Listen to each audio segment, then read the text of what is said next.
कल तक नीतीश कुमार जी को पानी पी पी कर कोसते थे, अब आज उनका चरण छू रहे हैं।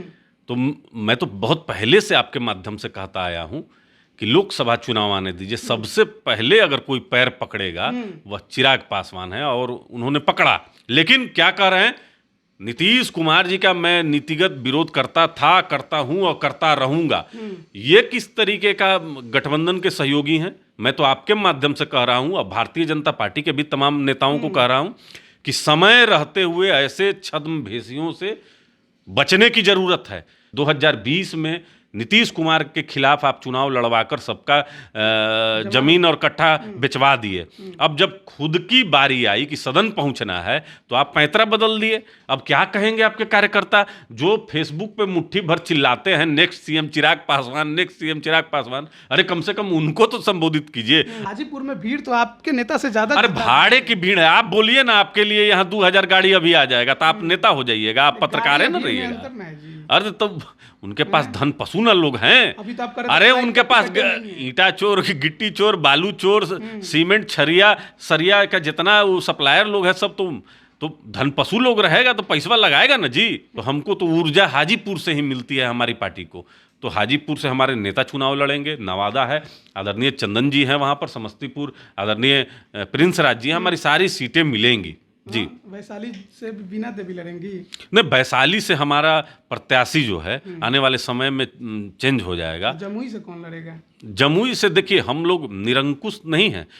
अगर जमुई सीट हमको मिलती है तो बिल्कुल हम लोग चिराग पासवान जी को चुनाव लड़ा देंगे। आदरणीय पशुपति कुमार पारस जी से क्षमा याचना करें पैर पकड़कर, और आदरणीय नीतीश कुमार जी से पैर पकड़कर क्षमा याचना करें, तब तो बिहार की राजनीति में कोई जगह है। नहीं तो जितना समझते हैं बिहार में, जैसे देश में एक पप्पू हैं राहुल गांधी, जिनको समझदारी की कमी है, उसी तरीके से बिहार की राजनीति के दूसरे अगर कोई पप्पू हैं वह चिराग पासवान हैं। नमस्कार, आप लाइव बिहार देख रहे हैं। मैं हूं राजमोहन तिवारी।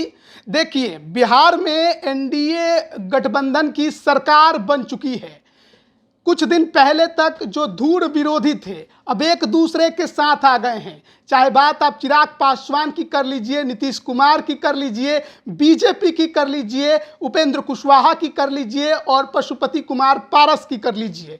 लेकिन इस नई सरकार का गठन तो हो गया, लेकिन लोकसभा चुनाव में क्या होगा, सीटों का बंटवारा कैसे होगा, चिराग और नीतीश कुमार एक साथ मंच कैसे साझा करेंगे, इन तमाम मुद्दों पर बात करेंगे। हमारे साथ रालोजपा के प्रदेश प्रवक्ता चंदन सिंह जुड़े हुए हैं। चंदन जी, अब नई सरकार का गठन हुआ है, लेकिन लोग सवाल उठा रहे हैं कि अब तक मंत्रिमंडल का विस्तार नहीं हुआ, विभागों का बंटवारा नहीं हुआ, सरकार सही से चल पाएगी? नहीं, बिल्कुल सरकार बहुत अच्छे से चलेगी और हर चीज को बहुत देख समझ कर किया जाएगा। समाज के हर एक वर्ग को प्रतिनिधित्व देना है। आदरणीय नीतीश कुमार जी का बहुत लंबा अनुभव है। सही समय पे हर चीज हो जाएगा, कहीं कुछ दिक्कत नहीं होगा।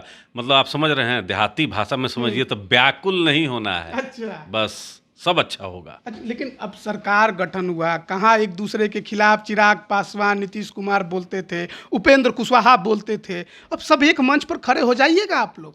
देखिए, चिराग पासवान जी का तो हम नहीं कहेंगे, क्योंकि वो तो 90 डिग्री पे अपना कोण बदल लिए हैं। अच्छा। कल तक नीतीश कुमार जी को पानी पी पी कर कोसते थे, अब आज उनका चरण छू रहे हैं।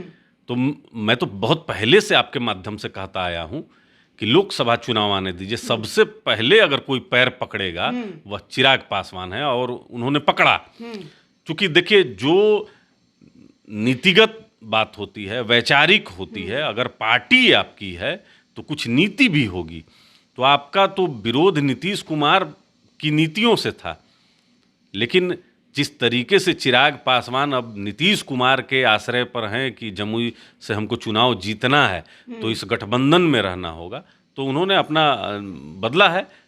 और बाकी आदरणीय उपेंद्र कुशवाहा जी हैं, पॉलिटिकल लोग हैं, बहुत मैच्योर हैं, और थोड़े समय पहले ही नीतीश कुमार जी के पार्टी से बाहर निकलकर अपना दल बनाकर वो आए हैं। तो हमको लगता है कि सब समय आने दीजिए, सब एडजस्ट हो जाएगा। यानी आपने कहा कि 90 डिग्री का कोण चिराग पासवान ने जो है वो बदल लिया है, यानी इधर से सीधे उधर हो गए हैं। लेकिन केवल चिराग पासवान को ही क्यों बोल रहे हैं? आप लोग भी कल तक नीतीश कुमार के खिलाफ बोलते थे, बीजेपी ने तो दरवाजा ही बंद कर दिया था। जब पूरा का पूरा गठबंधन ही पलट गया तो केवल चिराग पासवान को दोष देने से क्या होगा? देखिए, हम लोग का गठबंधन तो भारतीय जनता पार्टी के साथ 2014 से है। आप कह सकते हैं कि राष्ट्रीय लोक जनशक्ति पार्टी भारतीय जनता पार्टी की ऑल वेदर फ्रेंड है। वो तो चिराग हम भी तो थे ना हर उस समय से हैं। लेकिन चिराग पासवान की तरह हम 2020 में पैंतरा बदलकर इस गठबंधन से बाहर नहीं निकले। नहीं, 20 के विधानसभा चुनाव में भी आप लोग एक ही साथ थे। पार्टी एक ही थी। चिराग पासवान परिवार पार्टी सबको तोड़कर बाहर निकले। तो आप निकले ना? नहीं, हम काहे के लिए निकले? उनको अलग कर दिया। हम लोग काहे के लिए उनको अलग कर देने जाए? नहीं, अरे बिल्कुल, हमको सब याद है। चिराग पासवान ने जैसे ही 136 सीट पर लड़ने का घोषणा किया, हम लोग उसी दिन समझ गए कि पार्टी का लुटिया डिबोने पे ही पड़े हुए हैं। क्या हुआ अंजाम? एक मात्र मटिहानी से राजकुमार सिंह जीते, वो भी इनको कि भाई आप अहंकारी हैं, एरोगेंस है आपके अंदर, घमंड है, वह कहकर जदयू में चले गए। और तमाम सांसदों ने ये आरोप लगाया और सबने लोकसभा में आदरणीय ओम बिरला जी के पास जाकर गुहार लगाई और नेता सदन बदला गया। आदरणीय पशुपति कुमार पारस जी को नेता सदन चुना गया। तो चिराग पासवान तब से तो अलग है। अब चिराग पासवान को लग रहा है कि नीतीश कुमार जी का अगर हम चरण वंदना नहीं करेंगे तो लोकसभा पहुंच नहीं पाएंगे। और ये देखिए, चिराग पासवान आज पूरे पटना में होर्डिंग लगा रहे हैं नीतीश जी का। लेकिन क्या कह रहे हैं? नीतीश कुमार जी का मैं नीतिगत विरोध करता था, करता हूं और करता रहूंगा। ये किस तरीके का गठबंधन के सहयोगी हैं? मैं तो आपके माध्यम से कह रहा हूं, और भारतीय जनता पार्टी के भी तमाम नेताओं को कह रहा हूं कि समय रहते हुए ऐसे छद्म भेषियों से बचने की जरूरत है। यह लोकसभा चुनाव जीतने के लिए गठबंधन में है। जैसे ही चुनाव होगा, ये चुनाव जीतेंगे, ये गठबंधन जाकर बदल लेंगे। और इनको तो गठबंधन, इनका जो वैचारिक जो जिनसे मिलता है, ओवैसी से करना चाहिए। ओवैसी से करना चाहिए इनको। ये ओवैसी के नहीं, ओवैसी के विचारधारा। मंदिर में तो ये भी गए थे उद्घाटन में।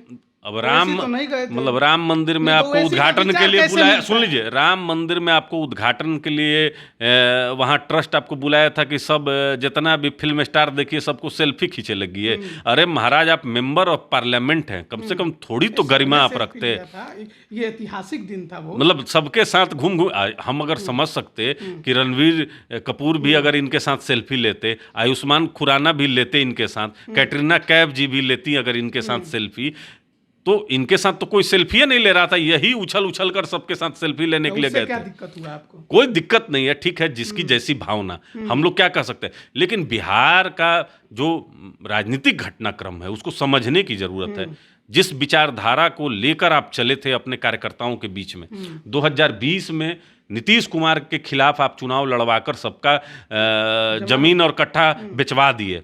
अब जब खुद की बारी आई कि सदन पहुंचना है तो आप पैंतरा बदल दिए। अब क्या कहेंगे आपके कार्यकर्ता जो फेसबुक पे मुट्ठी भर चिल्लाते हैं next CM Chirag Paswan, next CM Chirag Paswan? अरे कम से कम उनको तो संबोधित कीजिए। अब बिहार से ये विलुप्त हो गए हैं। अब कुछ दिन में आप देखिएगा कि एकदम लगेगा जैसे फेविकॉल डाल के बैठ गए हैं कहीं। कोई अब इनको कुछ नहीं दिखेगा बिहार में। अच्छा, हमको ये बताइए कि तो बिहार में एनडीए का बॉस कौन है? नीतीश कुमार है या बीजेपी है? देखिए, बिहार एनडीए के नेता अब नीतीश कुमार जी हैं। नहीं, सोच समझ के, इसलिए कि देखिए मुख्यमंत्री नहीं, सुन लीजिए, बिहार के मुख्यमंत्री आदरणीय नीतीश कुमार जी हैं और बिहार एनडीए के नेता उस नाते आदरणीय नीतीश कुमार जी हुए। देश में अगर एनडीए के नेता की अगर आप बात करेंगे तो आदरणीय प्रधानमंत्री जी हैं। और प्रधानमंत्री जी के ही चेहरा पर चुनाव भी होना है, इसमें कहीं कोई बट की बात नहीं है। आज देश का बच्चा यह कह रहा है कि जो राम को लाए हैं हम उनको लाएंगे। और यह अपने आप में, राजमोहन जी, यह अपने आप में इस बार का चुनाव इतिहास रचेगा। जब 400 के पार जाएगा तो भविष्य में भी इनका रिकॉर्ड कोई माननीय प्रधानमंत्री जी का कोई तोड़ नहीं पाएगा। और हम लोग तो देखिए कट्टर जो कहते हैं कि समर्थक हैं माननीय प्रधानमंत्री जी का। इसलिए एक बार हमारे स्वर्गीय संस्थापक ने रास्ता दिखा दिया तो हमने रास्ता नहीं बदला, ना हमारे नेता ने बदला है। जिन्होंने रास्ता बदला है अब उनकी बारी है, वो अपना भगवान अभी बदल दिए। तो अब तो नीतीश कुमार न चिराग पासवान के अब देवता हैं। अब तो आप देखिए कि लगता है कि आप लोग नीतीश कुमार के आने से बहुत खुश हैं, क्योंकि चिराग पासवान नीतीश कुमार में बनती नहीं है, तो नीतीश कुमार आप लोग का समर्थन करेंगे गठबंधन में। बनती नहीं का बात नहीं है। नीतीश कुमार जी चिराग पासवान का नहीं, चिराग पासवान जी का कुछ बिगाड़े हैं क्या, बल्कि चिराग का बिगाड़े हैं नीतीश कहते हैं ना चिराग पासवान। अब चिराग पासवान कहते हैं, उनको बताना नहीं, उनको बताना चाहिए, उनको बताना चाहिए। बिहार में जो भी विकास अगर आप देख रहे हैं वो नीतीश कुमार जी की ही देन है, बीजेपी का हाथ नहीं है। बिल्कुल। अरे बाप रे, क्या बात कर दिए। बिना बीजेपी के सही लाइन पर सरकार चल ही नहीं सकती है। और बिहार में जो अपराध के आंकड़े अभी बढ़े हैं वर्तमान में, भारतीय जनता पार्टी उस पर अंकुश जरूर लगाएगी। और जो जनमानस, बिहार के जनमानस की जो अपेक्षा और आकांक्षा है, उस पर भारतीय जनता पार्टी कुछ रोड मैप जरूर बना रही होगी। अच्छा चलिए ठीक है, ये सब हो गया। एनडीए में लोकसभा चुनाव में सीट का बंटवारा नीतीश कुमार तय करेंगे या बीजेपी तय करेगी? दोनों लोग की आपसी सहमति से होगी। अच्छा, देखिए, आपको सीट नीतीश कुमार देंगे या बीजेपी? आप ऐसा प्रश्न कर रहे हैं कि पहले आदम आए कि पहले अंडा आया कि पहले मुर्गी आया कि पहले अंडा आया। मतलब एनडीए का हिस्सा जो एनडीए का कुनबा बिहार में था, इसमें नीतीश कुमार नहीं थे। पार्टी, जनता दल यूनाइटेड, राष्ट्रीय लोक जनशक्ति पार्टी, हम या आदरणीय उपेंद्र कुशवाहा जी की पार्टी, या हम लोग अलग नहीं हैं। एक विचारधारा के लोग हैं। अच्छा, एक विचारधारा के लोग हैं। और ग्राउंड पर काम करने वाला कार्यकर्ता हो या सदन में बैठने वाला नेता हो, सबकी मानसिकता एक है। आदरणीय प्रधानमंत्री जी को हम लोग को जिताना है, तो एक साथ मिलकर हम लोग काम करेंगे, इसमें कहीं कोई प्रश्न नहीं है। जहां तक बात रहा आपकी सीटों का, तो भारतीय जनता पार्टी बड़े भाई की भूमिका में है, जनता दल यूनाइटेड है। जब टेबल पर हम लोग बैठेंगे तो हमको पूर्ण यकीन है कि जिस ईमानदारी और निष्ठा के साथ राष्ट्रीय लोक जनशक्ति पार्टी रही है, हमको रिवार्ड और अवार्ड मिलेगा। और सिटिंग गेटिंग गो का फार्मूला जो अभी तक देश की राजनीति में चलता आया है, वो हमको लगता है कि पूर्ण रूप से फलीभूत होगा। हमारी 6 लोकसभा की सीट थी और पूर्व में स्वर्गीय रामविलास पासवान जी की एक राज्यसभा की सीट थी। हमको पूर्ण यकीन है कि देश के यशस्वी प्रधानमंत्री परम आदरणीय नरेंद्र मोदी जी के नेतृत्व में हमको हमारी सीटें अवश्य मिलेंगी। और हाजीपुर हमको बिल्कुल मिलेगा, चूंकि हाजीपुर हमारी कर्मभूमि रही है, हमारी पार्टी कि वो गंगोत्री रही है, तो हमको तो ऊर्जा हाजीपुर से ही मिलती है हमारी पार्टी को। तो हाजीपुर से हमारे नेता चुनाव लड़ेंगे। नवादा है, आदरणीय चंदन जी हैं वहाँ पर, समस्तीपुर आदरणीय प्रिंस राज जी हैं, हमारी सारी सीटें मिलेंगी जी। वैशाली से बीना देवी लड़ेंगी?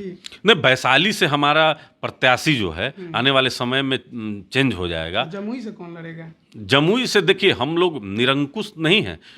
अगर जमुई सीट हमको मिलती है तो बिल्कुल हम लोग चिराग पासवान जी को चुनाव लड़ा देंगे। आप लड़ाइएगा? चुनाव लड़ा देंगे, आप प्रचार भी कर देंगे उनके लिए, बिल्कुल लड़ा देंगे। अरे चिराग पासवान तो समझिए कि वहां पर अगर हमारे नेता आदरणीय पशुपति कुमार पारस जी नहीं होते 14 में और 19 में, तो चिराग पासवान सदन का मुंह कहां से देखते। आप समझिए, बूथ मैनेजमेंट राजमोहन जी बहुत बड़ा विषय है। इसलिए हमारे माननीय प्रधानमंत्री जी बराबर कहते हैं कि एकदम बूथ पर जो है कि एकदम विशेष ध्यान देना है। तो एक बूथ 10 यूथ। एक आखिरी सवाल रहेगा आपसे, कहीं एनडीए में जिस प्रकार से नीतीश कुमार की वापसी हुई है शपथ ग्रहण समारोह के दौरान, बीजेपी के राष्ट्रीय अध्यक्ष जेपी नड्डा के साथ एक फ्लाइट में चिराग पासवान आए, एक साथ फिर दिल्ली गए, उससे कहीं टेंशन तो आप लोगों की पार्टी में नहीं है? ये राजमोहन जी, कहीं उनकी ज्यादा ना, यहाँ से आपको गांधी मैदान जाना हो, हम जा रहे हैं, आप कहिएगा कि हमको भी ले चलिए, तो ले नहीं चलेंगे आपको। दिल्ली से लेकर भी तो दिल्ली से वही तो जाके कहे कि हमको पटना जाना है सर, फ्लाइट का टिकट नहीं है,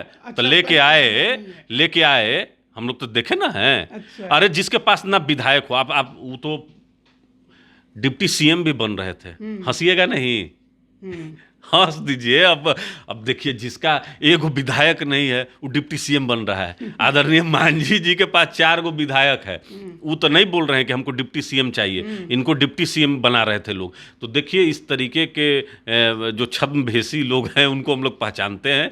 और देखिए, चिराग पासवान आदरणीय पशुपति कुमार पारस जी से क्षमा याचना करें पैर पकड़कर, और आदरणीय नीतीश कुमार जी से पैर पकड़कर क्षमा याचना करें, तब तो बिहार की राजनीति में कोई जगह है। नहीं तो जितना समझते हैं बिहार में, जैसे देश में एक पप्पू हैं राहुल गांधी, जिनको समझदारी की कमी है, उसी तरीके से बिहार की राजनीति के दूसरे अगर कोई पप्पू हैं, वह चिराग पासवान हैं, जिनको बिहार के राजनीति के बारे में जरा सा भी ज्ञान नहीं। गठबंधन से बाहर निकालिए के मानिएगा।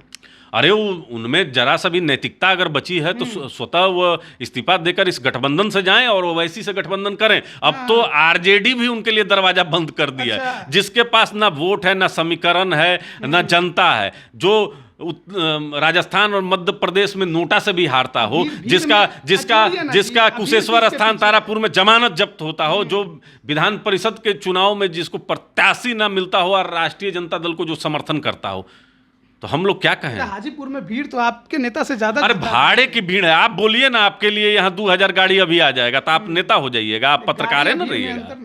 अरे तो उनके पास धन पशु ना लोग हैं। अरे उनके पास ईटा चोर, गिट्टी चोर, बालू चोर, सीमेंट छरिया सरिया का जितना वो सप्लायर लोग है सब तो धन पशु लोग रहेगा तो पैसा लगाएगा ना जी। अब जो कल ज्वाइन करता है उनके पास वरिष्ठ नेता हो जाता है, वरिष्ठ जो सालों से जो एड़ी रगड़ रहा है वो अभी वो कार्य करते रहता है। तो जो वो राजनीति करते हैं ना, वो चॉकलेट की राजनीति करते हैं। हम लोग वो राजनीति नहीं समझते हैं। इसलिए चिराग पासवान को अगर बिहार में राजनीति करनी है तो अपने पिता स्वरूप चाचा जी का पैर पकड़कर माफ़ी मांगनी चाहिए और बिहार के एनडीए के नेता आदरणीय नीतीश कुमार जी का पैर पकड़कर माफी मांगे, तब बिहार की राजनीति में अस्तित्व बचेगा। चलिए, बहुत बहुत धन्यवाद आपका हमारे साथ जुड़ने के लिए। तो देखिए, बिहार की राजनीति में नया समीकरण बन गया है। नीतीश कुमार एनडीए में वापस आ गए हैं, लेकिन उसके बाद अब एनडीए को लेकर सवाल कई खड़े होंगे कि किसको कितनी सीटें मिलेगी। लेकिन जो लड़ाई पहले चलती आ रही थी बिहार की राजनीति में, नीतीश कुमार बनाम चिराग पासवान, अब उसमें राष्ट्रीय लोक जनशक्ति पार्टी खूब तंज कसते दिखाई दे रही है। चिराग पासवान अगर अपनी नीतियों पर चलते हैं, सिद्धांतों पर चलते हैं तो एनडीए छोड़ दें, ऐसा कहना है। अब बीजेपी क्या इस पर सोचती है, चिराग पासवान क्या फैसला लेते हैं, एनडीए गठबंधन में आगे क्या कुछ होगा वो तो वक्त बताएगा। लेकिन कहीं ना कहीं नीतीश कुमार के एनडीए में वापस आने के बाद असहज चिराग पासवान दिखाई तो दे रहे हैं और इसी बीच निशाना साधना भी अब रालोसपा के तरफ से शुरू हो गया है। आगे क्या होगा ये वक्त बताएगा। बने रहिए लाइव बिहार के साथ। आप सभी का बहुत बहुत धन्यवाद। लाइव बिहार यूट्यूब पर सब्सक्राइब और फेसबुक पर लाइक जरूर करें।